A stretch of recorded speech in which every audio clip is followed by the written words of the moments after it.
Wanita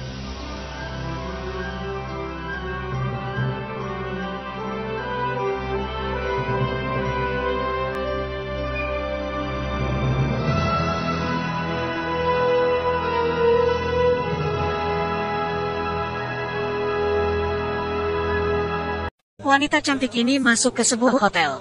Dan di lantai tergeletak beberapa mayat. Jelas ayahnya ini yang melakukan. Sang gadis berdiri di depannya, tanpa ekspresi, lalu bersiap melakukannya dengan tangannya sendiri. Setelah sang gadis mendapatkan pekerjaan jadi agen CIA, dia mendapatkan misi untuk menghancurkan kelompok teroris yang menjual bahan nuklir. Dan sang ayah adalah faktor kunci sukses atau tidaknya misi ini. Sang ayah adalah agen jagoan CIA.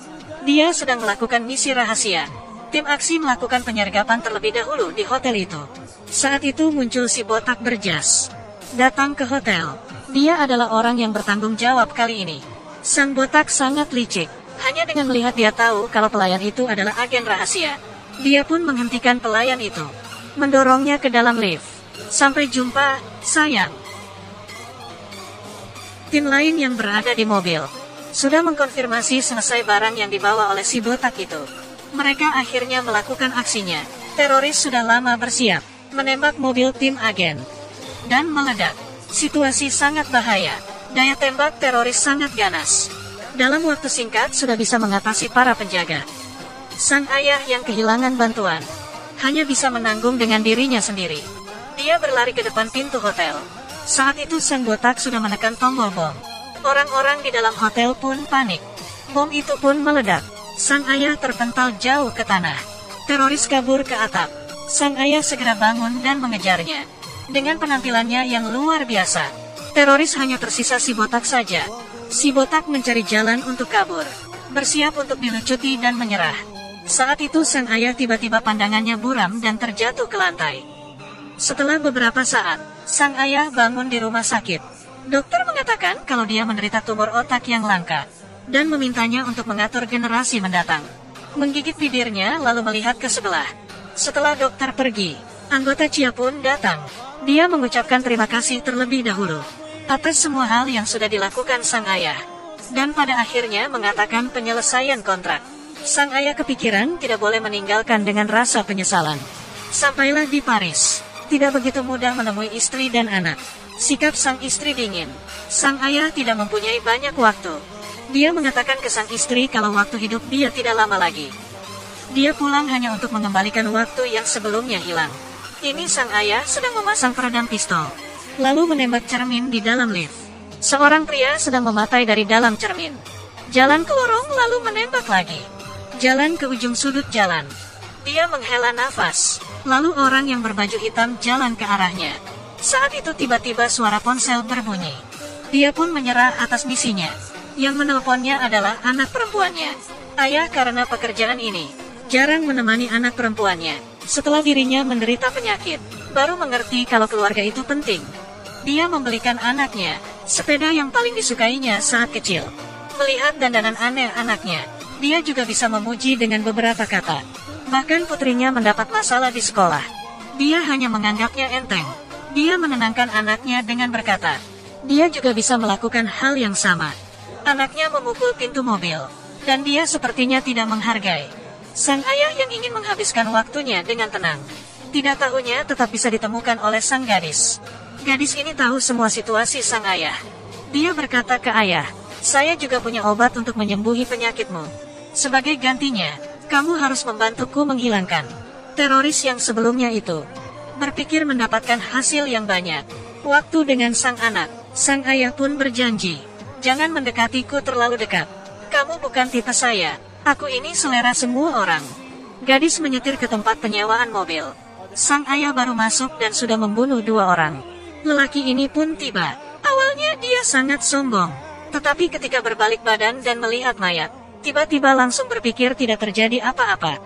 Ayah tidak membunuhnya, malah berbincang dengannya. Bagaimana cara menjalani hubungan dengan anaknya. Dia membuat si botak jadi kacau balau. Melihat anaknya, ayah hanya memberikan hukuman yang ringan ke si botak. Dari mulutnya pun memberikan informasi tentang teroris. Di dalam toko sang ayah disergap dengan pistol. Untungnya dia punya kebiasaan dengan memakai baju anti peluru. Melewati beberapa saat akhirnya sang ayah berhasil melawan sang pembunuh. Tetapi foto di dalam kantong celana pembunuh itu mengundang perhatiannya. Sepertinya ini pembunuhan yang direncanakan. Sekelompok orang ini mungkin saja bisa melukai anaknya. Dia segera pulang ke rumah dan membuka komputer. Galeri tato, malam ini pukul 7, menyadari anaknya akan ke sana. Ayahnya pun tiba di sana. Di sini tempatnya berantakan, dan juga tidak ada anaknya. Ayahnya pun tanpa ragu mengecek mobil di depan toko tersebut. Menemukan tas anaknya. Di dalam tas ada kartu yang aneh. Ayah tidak mengerti apa maksud dari kartu itu. Dia pun menemui lagi si botak. Melalui penjelasan dari anaknya si botak, dia datang ke sebuah bar. Di dalam bar, dia menemui anaknya. Tetapi dalam sekejap sudah menghilang. Mencari hingga ke toilet. Beberapa anak muda sedang menggoda anaknya. Sang ayah pun tanpa ragu langsung menghadapi mereka. Lalu menggendong anaknya keluar dari bar. Di subuh itu hubungan sang anak dan ayah yang terjadi kesalahpahaman akhirnya berbaikan. Waktu yang tersiksa semakin sedikit. Sang ayah tidak menyia-nyiakan waktu bersama dengan anaknya. Dia mengerti sekarang hanya perlu menyelesaikan misinya. Mendapatkan obat, lalu bisa bersama dengan anaknya. Pertama sang ayah menangkap akunting teroris. Dari akuntingnya sang ayah memastikan jadwal sekelompok ini. Kedua pihak melakukan tembak-tembakan di jalan. Dan akhirnya sang ayah memaksa mereka untuk berhenti. Lalu mengejarnya ke kereta bawah tanah.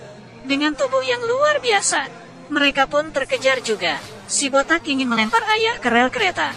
Kereta bawah tanah melaju dengan cepat datang. Di waktu terakhir, akhirnya sang ayah menyadarkan diri. Dia berhasil menghindar dari si botak. Sayangnya mereka berhasil kabur. Bukan karena musuh tidak bersatu. Di akhir acara mereka bertemu lagi. Kedua pihak tidak akan saling menyerah. Kali ini menghancurkan rencana lawan. Dan terdengar lagi suara pistol. Sang ayah dengan keahliannya di Cia tetap lebih memimpin. Dia pun jatuh dari lantai. Saya sangat ingin menyapa sutradara di sini. Kamu sudah cukup belum?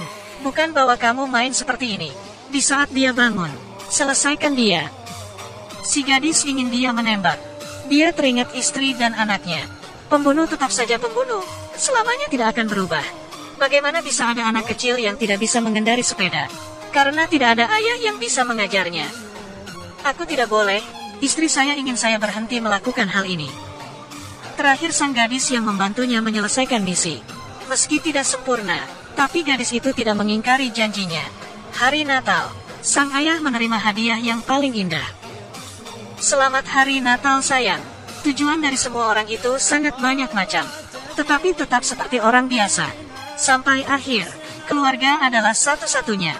Jangan lupa tekan tombol suka dan berikan komentar.